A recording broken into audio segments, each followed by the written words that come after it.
Día 1 después de la presentación de la moción de censura en Castilla y León. El PSOE se ha instalado en la discreción tras explicar ayer sus motivos para este paso.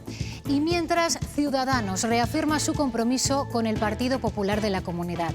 No solo cargos autonómicos, también lo ha hecho hoy su responsable nacional.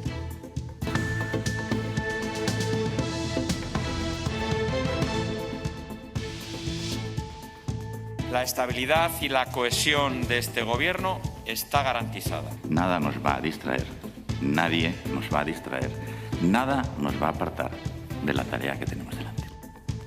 Mensaje de tranquilidad. La coalición está unida y no habrá vuelco en el gobierno de Castilla y León.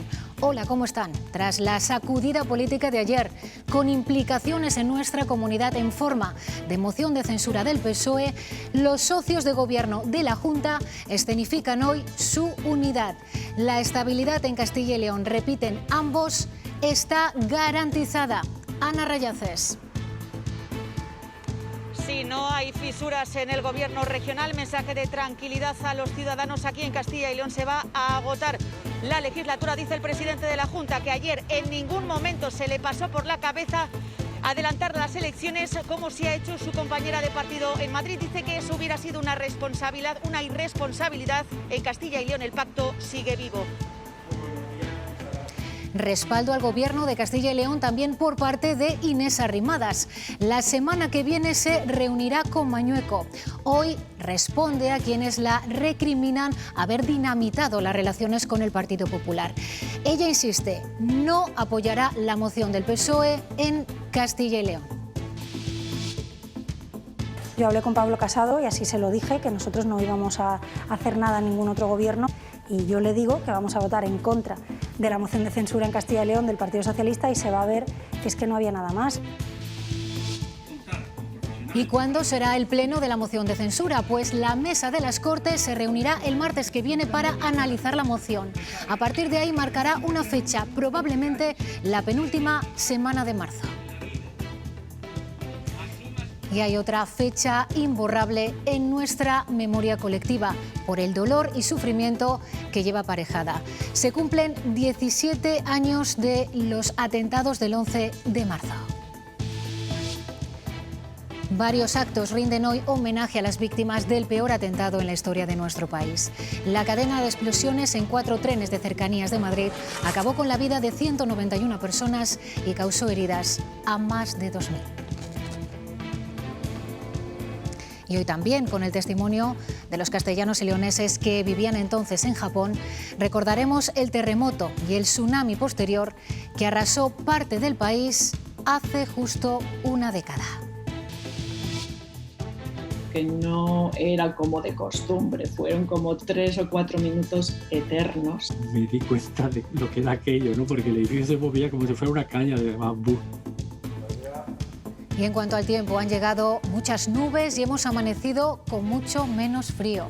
Francisco. Sí, Alejandra, actúan de tapadera. Ayer teníamos 4 o 5 grados negativos y hoy han sido 4 o 5 grados positivos. Ascensos extraordinarios de casi 10 grados en las mínimas. Esas nubes dejan algunas lluvias esta tarde en el extremo norte. De hecho, ya llueve en Galicia y Asturias. En el resto, día más gris, pero todavía nos quedamos en 16 o 17 grados.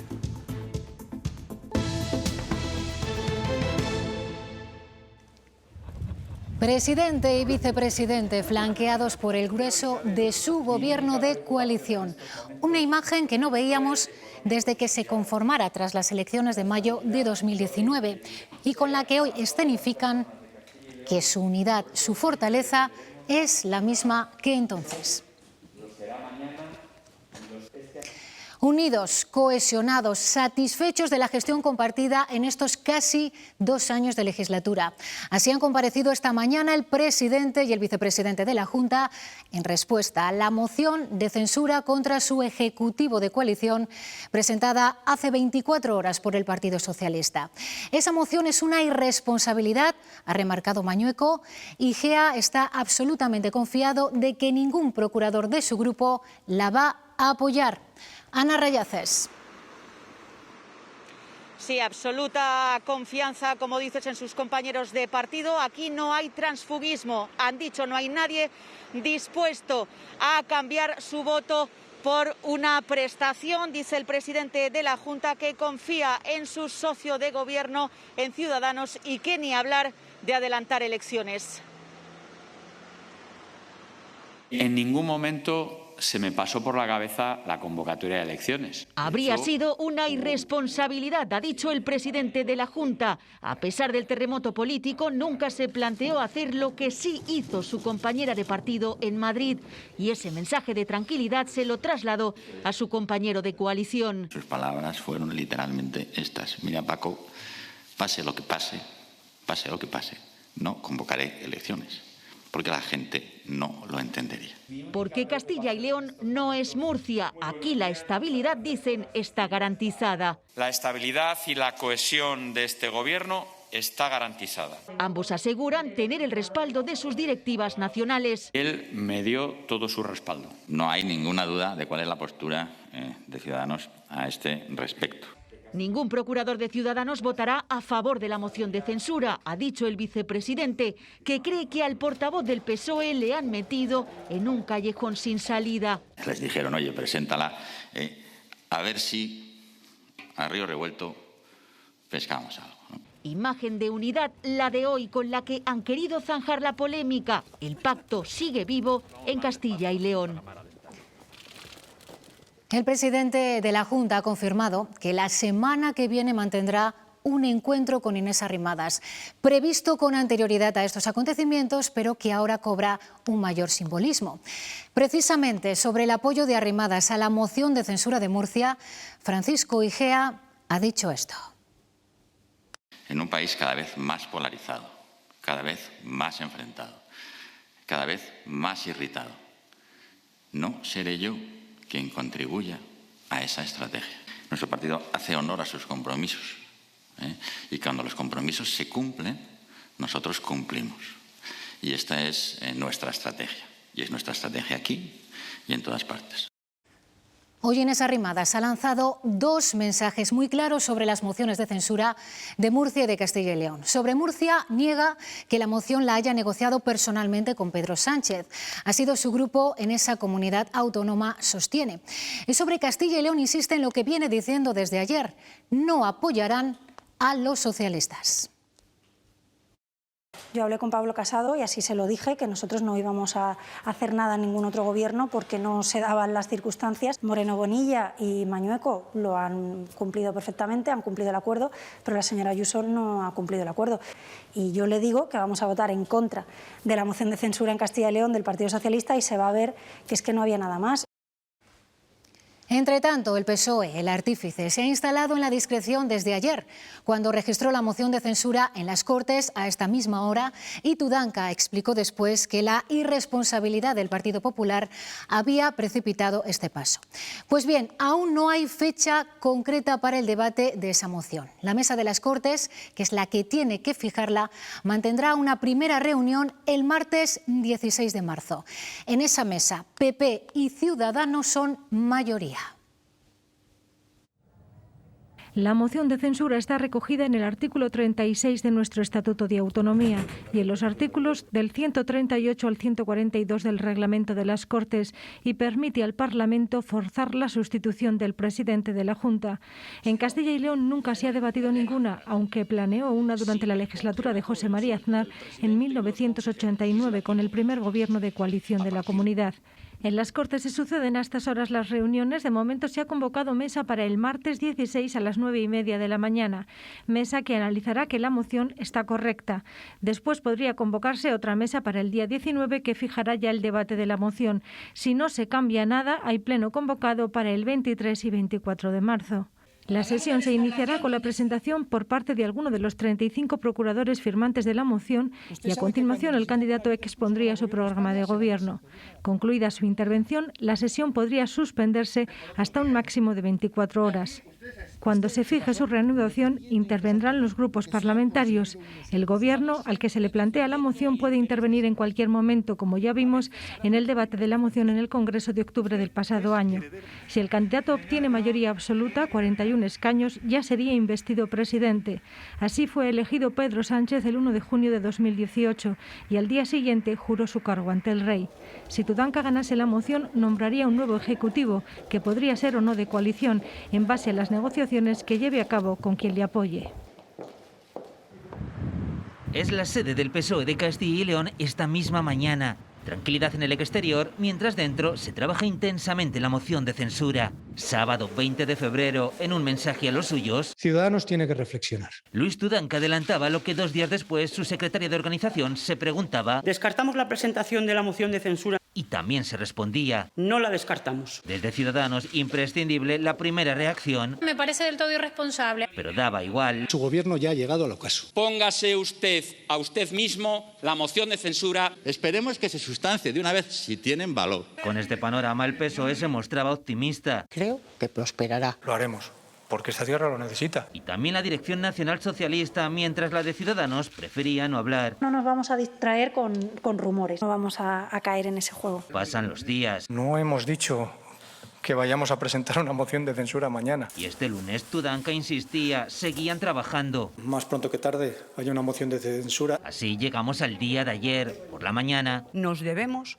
hacer cumplir el mandato de las urnas, y lo vamos a hacer. Y poco después, casi a las 3 de la tarde, registraban la moción de censura. Yo hoy estoy convencido de que saldrá adelante. Pero para lograrlo a los socialistas les falta lo más importante, lo que ahora no tienen, el apoyo de Ciudadanos.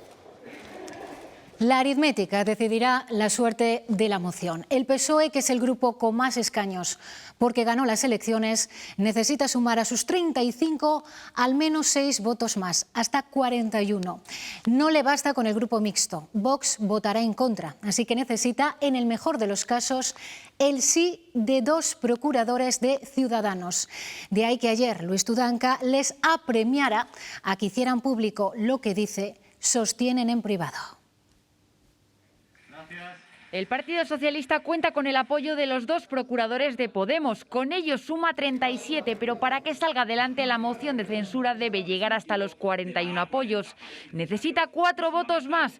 Algunos podrían llegar desde el grupo mixto, aunque con condiciones. Por encima de todo, la defensa de los abulenses, y como hemos venido haciendo hasta ahora, vamos a mantener nuestra postura de diálogo. Y queremos que también el Partido Socialista gire también su posición, sobre todo en torno a ese marco territorial que la UPL defiende. Más clara está la postura de Vox. Su voto será contrario. En el mejor de los casos, el PSOE llegaría a 39. Esto hace que necesite al menos el apoyo de 2 de los 12 procuradores de Ciudadanos. Estoy convencida de que ellos, el 100% de los procuradores, los 12 procuradores, saben al proyecto que pertenecen. Lo ocurrido en Murcia es algo puntual. Eso nada tiene que ver con la comunidad autónoma de Castilla y León, que está funcionando bien. También defiende la unidad el portavoz de Ciudadanos en las Cortes, aunque reconocía en junio del año pasado el debate interno. Como un partido dinámico, vivo, que vivimos además muy intensamente la política, discrepamos. De los 12 de Ciudadanos que empezaron la legislatura, ahora quedan 9. 3 de los que se fueron eran partidarios de Igea y el equilibrio ha cambiado. María Montero o Alba Bermejo son igeístas, mientras que hasta otros 8 se acercan más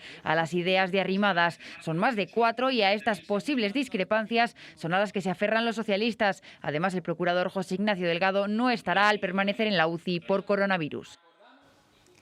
¿Y qué impacto puede tener el desenlace de esta moción? Pues hay varias provincias de la comunidad ahora mismo a la expectativa. El PSOE en esos territorios espera ver si fructifica para moverse. Es el caso de los socialistas salmantinos. Aunque no se descarta nada, en estos momentos no se ve viable, entre otras cosas, porque los números ya no dan, al haber perdido Ciudadanos un concejal que ha pasado a ser no adscrito. Además, ayer mismo Ciudadanos subrayaba su total compromiso con el pacto firmado con el PP en el ayuntamiento. En Palencia, Miriam Andrés confía en el éxito de la moción de censura y aguarda a ese momento para actuar. El PSOE en Palencia ganó las municipales. Yo movería ficha, lógicamente hablaría con mi secretario general autonómico y veríamos a ver qué opciones se pueden plantear. Ciudadanos y PSOE suman suman, y es lo que quiero quedar muy claro. O sea, que por eso no me gusta hablar de posibilidad real, porque no las hay en estos momentos, pero puede haber varias posibilidades de gobierno alternativo al que hay ahora. Y esto sucede en Castilla y León, pero no hay que olvidar que ha sido una cascada de acontecimientos con origen en Murcia y réplica de dimensiones aún inciertas en Madrid. Y lo decimos porque parece que van a ser los tribunales los que finalmente diriman si hay elecciones adelantadas o mociones de censura. De entrada, hoy ya no ha habido pleno en la Asamblea madrileña. Hasta allí nos vamos en directo. David Aragonés. Efectivamente, hoy no ha habido actividad parlamentaria aquí en la Asamblea de Madrid. Los propios grupos ya acordaron ayer suspender cualquier actividad por el caos generado tanto por el decreto de disolución como por las dos mociones presentadas. Este caos va a acabar, como decías, con casi toda seguridad en los tribunales. De hecho, la propia mesa de la Asamblea ha aceptado su disolución, pero la va a recurrir ante el Tribunal Superior de Justicia al entender que hay dos mociones de censura en trámite. Los expertos consultados no se ponen de acuerdo en afirmar cuándo es válido el acto político de disolución de la Asamblea, si con la firma de la presidenta o cuando se publica en el boletín oficial. De momento, y mientras la justicia se pronuncia, las elecciones están convocadas para el 4 de mayo. Ayuso dice que quiere gobernar sola y que va a por la mayoría absoluta. El terremoto político comenzaba tras la reunión del Consejo de Gobierno. Ayuso firma el decreto de disolución de la Asamblea a las 12:25. Media hora después, Más Madrid y PSOE presentan sus mociones que se registran antes en la mesa de la Asamblea al no publicarse el decreto de disolución hasta las 12 de la noche. Desde hoy la Asamblea está disuelta y por lo tanto lo que toca es darle la palabra a los madrileños. Desde el PP creen que el acuerdo de la disolución impide la tramitación de las mociones, algo que respaldan algunos expertos. Con independencia de la cuestión de la eficacia frente a terceros y de la publicación, la Asamblea está disuelta cuando la presidenta firma el decreto de disolución y posteriormente no se puede tramitar una moción de censura. Otros no lo tienen tan claro y auguran batalla judicial. Yo creo que al final esto va a acabar, como ocurrirá siempre, ante el órgano jurisdiccional competente, ¿no? Que puede llegar incluso ante el Tribunal Constitucional. Mientras se resuelve el lío judicial, Ayuso ha celebrado su primer Consejo de Gobierno ya sin los naranjas. Los consejeros del PP asumen las competencias que deja el equipo de Ciudadanos. La oposición sigue confiando en que prospere la moción. ¿Cómo lograr una mayoría transversal que dé estabilidad y que dé gobernabilidad a Madrid?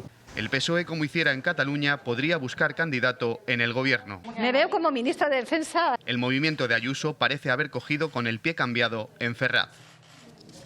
Y en el origen de esta crisis política, en Murcia se confirma que Partido Socialista y Ciudadanos acabarán con el gobierno del Partido Popular tras 26 años en el poder. El gobierno regional lo califica de auténtica traición.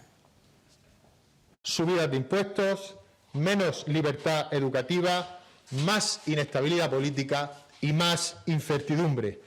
Esta moción de censura que entrega el gobierno regional al PSOE de Pedro Sánchez será, sin duda, un retroceso para nuestra región.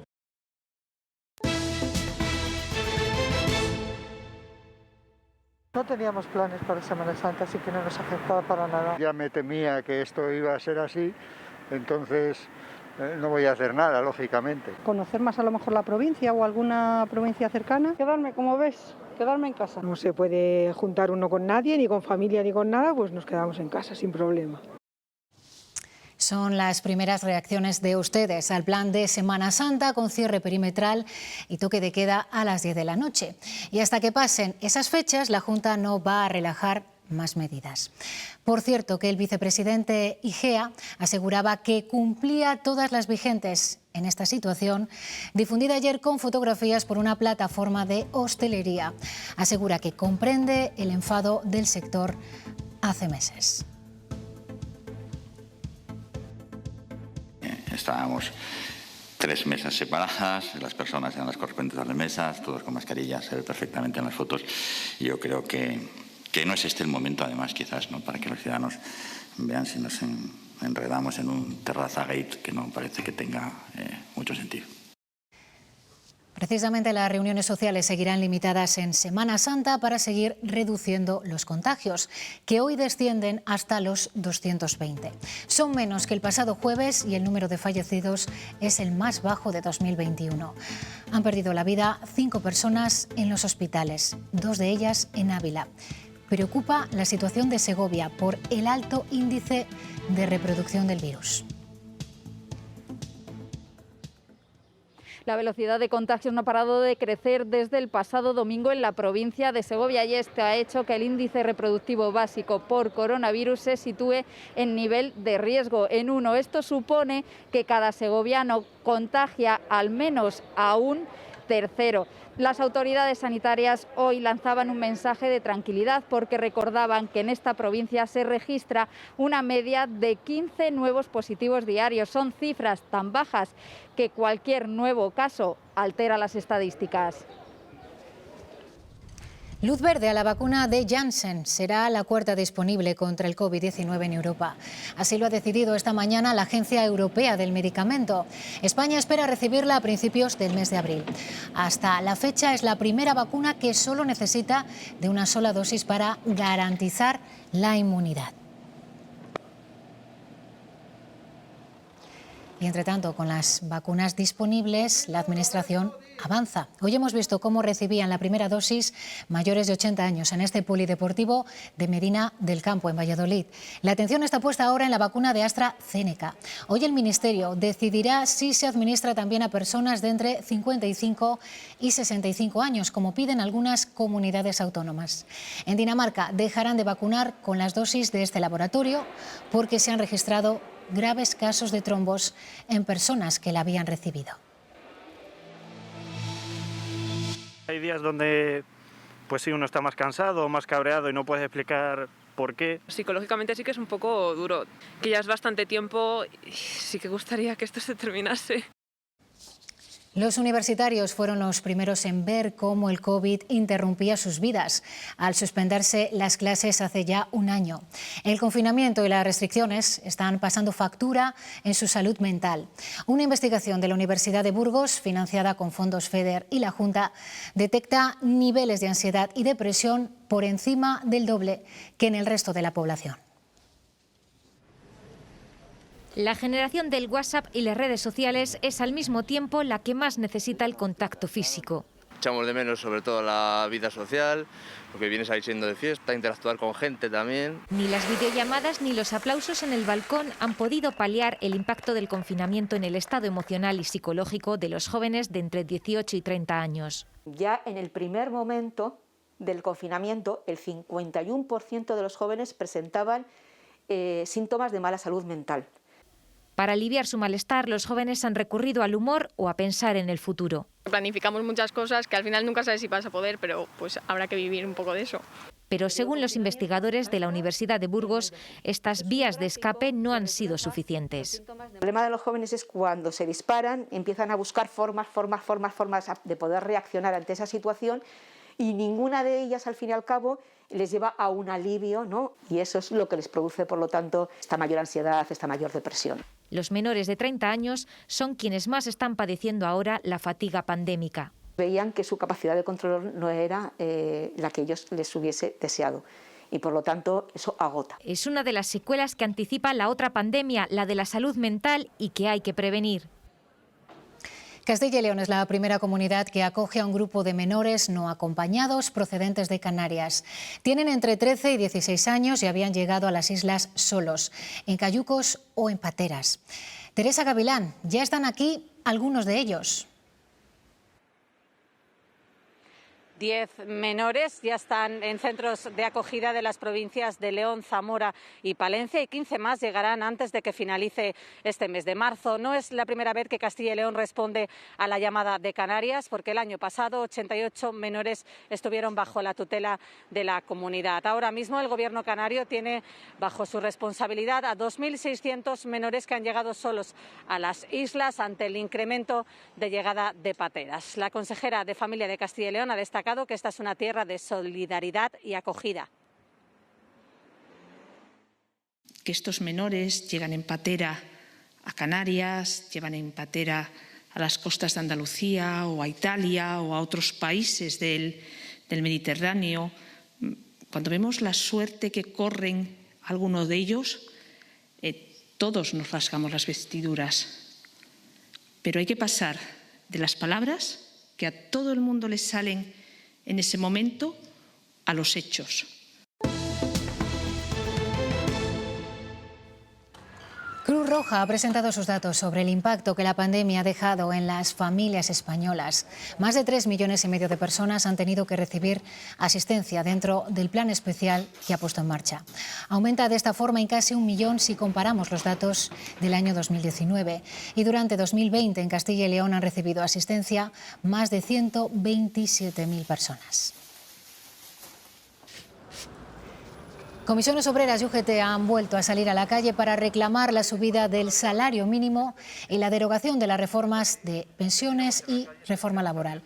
Coincidiendo con estas protestas, el Ministerio de Trabajo ha anunciado la fecha para iniciar la negociación de los cambios en el mercado laboral. Se reunirá el próximo 17 de marzo con los agentes sociales. Hay un riesgo, ¿no?, que cuando acaben las prórrogas de los ERTEs, pues volvamos a tener pues la regulación que teníamos del mercado de trabajo con las reformas laborales de 2012 y empecemos a ver, en vez de ERTEs, ERES, empezar a negociar con un marco de relaciones laborales del siglo XXI, no del siglo pasado. No son muchos los castellanos y leoneses que aparecen en la lista Forbes de los más ricos de España, pero a ver, hay representación de nuestra comunidad en ese ranking. De hecho, en primer lugar está el creador de Inditex, que aunque siempre se habla de él como gallego, nació en un pueblo de León.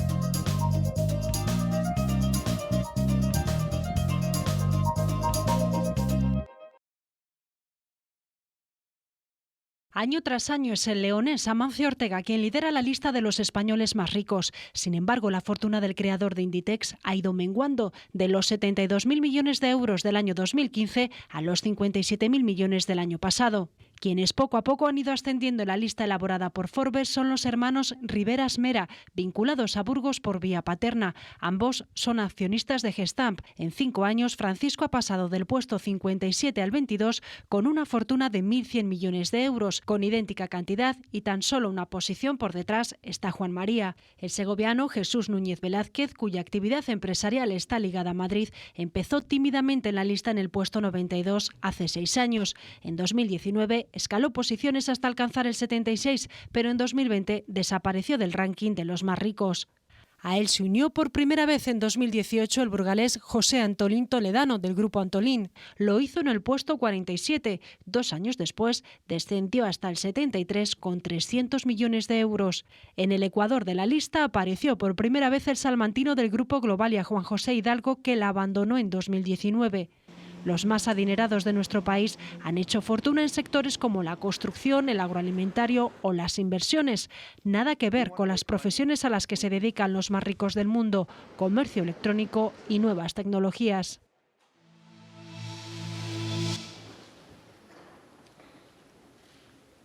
Hoy se cumplen 17 años de los atentados del 11 de marzo. Entre los actos de homenaje a la memoria de las víctimas se ha guardado un minuto de silencio en el Congreso. En la estación de Atocha, uno de los epicentros de la tragedia, la asociación 11M Afectados por el Terrorismo ha recordado a los 193 asesinados con una ofrenda floral. El acto central del día tendrá lugar en el Palacio Real con la presencia de los reyes. Desmantelado en Ávila el mayor taller clandestino de España dedicado a fabricar dobles fondos en más de 90 vehículos. Los 26 detenidos de la operación Caletas trabajaban en cadena en naves ubicadas en los municipios de Piedralaves y Casavieja. Se les imputan los delitos de tráfico de drogas, blanqueo de capitales, pertenencia a organización criminal y delito contra los derechos de los trabajadores. Y hoy se ha entregado ante el Tribunal Supremo ella, una de las exconsejeras catalanas fugadas con Carles Puigdemont. Es Meritxell Serret y se encontraba en Bélgica desde 2017. El juez Llarena la procesó por delitos de desobediencia y malversación, pero no por rebelión ni sedición. Ahora se ha puesto a disposición de la justicia para regularizar su situación.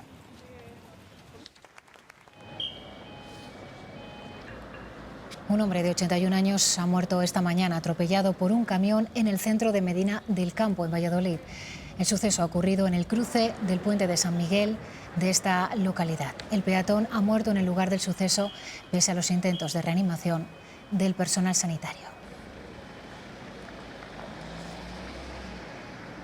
Onda nueva del clínico. Y aparatoso accidente anoche en Salamanca junto al hospital.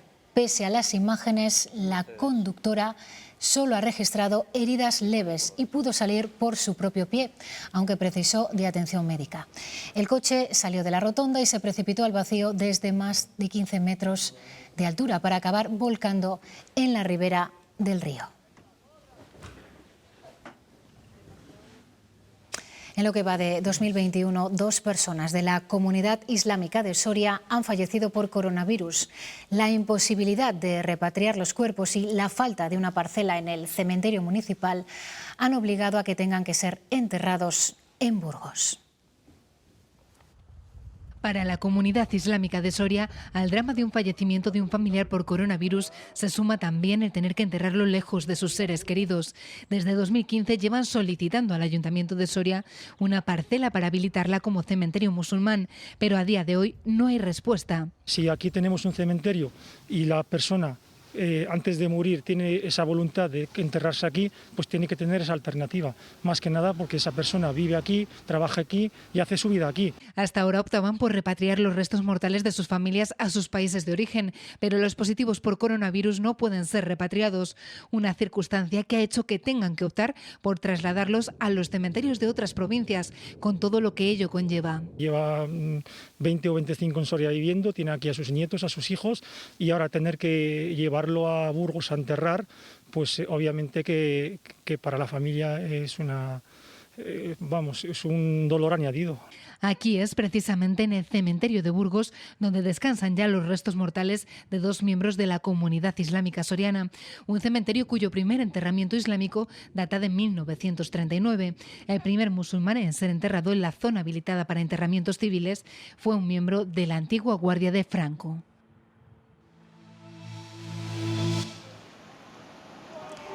Hace 10 años, un fuerte terremoto sacudió el noreste de Japón. El seísmo provocó un tsunami que arrasó barrios enteros en la ciudad de Sendai y desencadenó una crisis nuclear. 4 de los 6 reactores de la central de Fukushima se vieron afectados. Más de 18.000 personas fallecieron y 500.000 tuvieron que ser evacuadas. Así lo vivieron los castellanos y leoneses que en aquel momento residían en la ciudad de Tokio.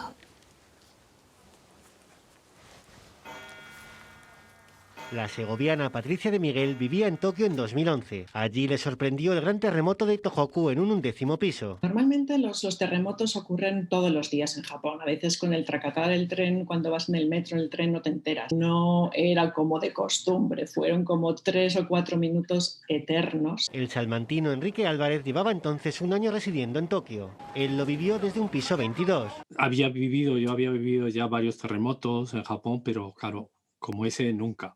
Se empezó a mover todo de una manera impresionante, de lado a lado, y yo recuerdo que era interminable. Acababan de sufrir el 4º terremoto más potente de los últimos 500 años en el mundo. Un seísmo de 9 grados Richter al que siguieron réplicas de más de 7. Me di cuenta de lo que era aquello, ¿no? Porque el edificio se movía como si fuera una caña de bambú. Fueron testigos directos del gran terremoto, aunque lo peor ocurría a 200 kilómetros de allí. Patricia de Miguel vio el maremoto de Fukushima en las pantallas a pie de calle de la zona comercial en la que estaba el 11 de marzo de 2011. Personas que estaban encima de un puente como mirando a la marea que venía y al segundo siguiente ya no estaban. El terremoto y el tsunami dejaron más de 18.000 muertos ese día y provocaron el desastre de la central nuclear de Fukushima. La Orquesta Sinfónica de Castilla y León recuperó ayer los conciertos con público.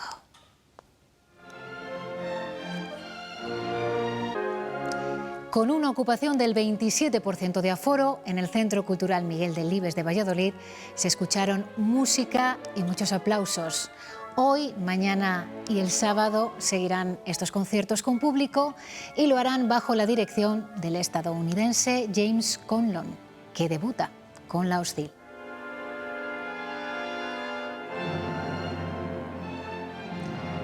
Con la Orquesta Sinfónica de Castilla y León hoy ponemos el punto y seguido. Ahora llegan nuestros compañeros de deportes. Más información a las 8:30. Feliz tarde.